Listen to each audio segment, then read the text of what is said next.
آج کی اس ویڈیو میں بات کریں گے فرعون کی موت بنی اسرائیل پر اترنے والے کھانے جس کا نام من و سلوہ تھا اور سونے چاندی کے بچڑے کی۔ اگر یہ ویڈیو پسند آئے تو نیچے کمنٹ میں اللہ اکبر ضرور لکھ دیں اور چینل کو سبسکرائب کر دیں، شکریہ۔ دوستو، جب فرعون حضرت موسیٰ علیہ السلام اور بنی اسرائیل کو قتل کرنے کے لیے اپنا لشکر لے کر نکلا تو حضرت موسیٰ علیہ السلام دریا کے کنارے پہنچ گئے اور اپنا عصا پانی میں مار دیا تو سمندر نے رستہ دے دیا۔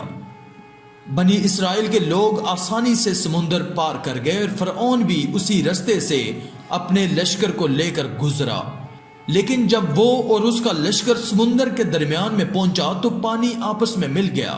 فرعون اور اس کی ساری فوج پانی میں غرق ہو گئی، اور یوں اللہ نے ان کو باغوں، چشموں اور عالیشان محلوں سے نکالا، اور پھر ان ظالموں پر نہ آسمان رویا اور نہ زمین، اور بنی اسرائیل کو ان کی چیزوں کا مالک بنا دیا، اس لیے کہ وہ صبر کرتے تھے۔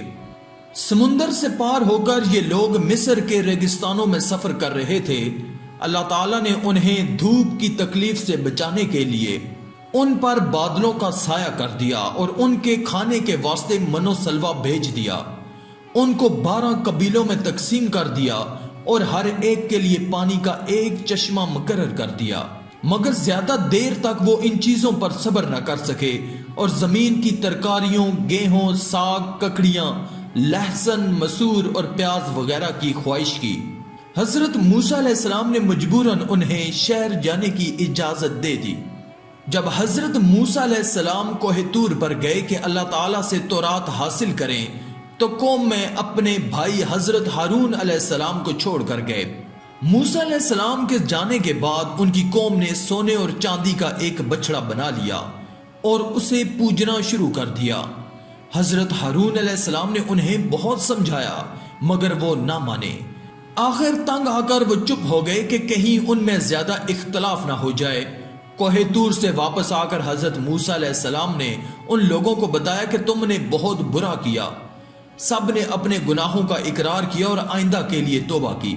جب حضرت موسیٰ علیہ السلام بنی اسرائیل کی ہدایت کے لیے کوہ طور سے آسمانی کتاب تورات لے کر آئے اور بنی اسرائیل کو اس پر عمل کرنے کا حکم دیا تو اس وقت انہوں نے حضرت موسیٰ علیہ السلام سے کہا کہ ہمیں اس بات کا یقین کیسے آئے کہ یہ کتاب اللہ تعالیٰ ہی نے نازل کی ہے۔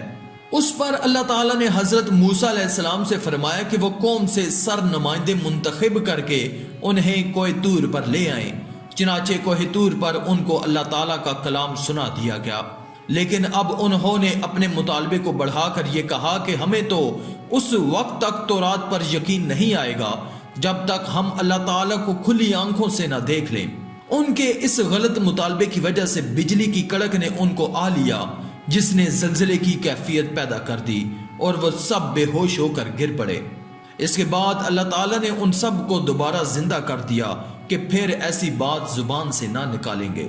ایک بار آپ نے قوم سے فرمایا کہ اللہ تعالیٰ نے تم میں نبی پیدا کیے اور تمہیں فرعون سے آزاد کیا، اب تم ہمت کر کے ملک شام پر حملہ کرو، اللہ تمہیں ضرور کامیاب کرے گا، اور اگر تم نے بزدلی سے کام لیا تو ضرور نقصان اٹھاؤ گے۔ مگر ان لوگوں نے صاف انکار کر دیا اور کہا کہ وہاں کے رہنے والے بڑے بہادر اور جواں مرد ہیں، اگر وہ اپنے آپ اس ملک کو خالی کر دیں تو ہم ضرور اس ملک پر قبضہ کر لیں گے، ورنہ آپ جانیں اور آپ کا خدا ہم تو یہاں سے 1 انچ آگے نہیں بڑھیں گے۔ آپ ان کا جواب سن کر بہت ناراض ہوئے اور دعا کی کہ اے میرے رب، مجھے اور میرے بھائی کو ان نافرمانوں سے الگ کر دے۔ اللہ تعالیٰ کی طرف سے ارشاد ہوا کہ تم ان بدبختوں کی وجہ سے رنج نہ کرو، ہم نے 40 سال تک ان کا داخلہ ملک شام میں بند کر دیا ہے، یہ جنگل ہی میں بھٹکتے رہیں گے۔ چنانچہ ایسا ہی ہوا اور 40 سال تک وادی تیہ میں بھٹکتے رہے۔ آج کی اس ویڈیو میں تھا بس اتنا ہی۔ مزید اسلامی ویڈیوز حاصل کرنے کے لیے ہمارے اس چینل کو سبسکرائب کر دیں اور ساتھ میں موجود بیل کے آئیکن کو دبا کر آل پر کلک کر دیں، شکریہ۔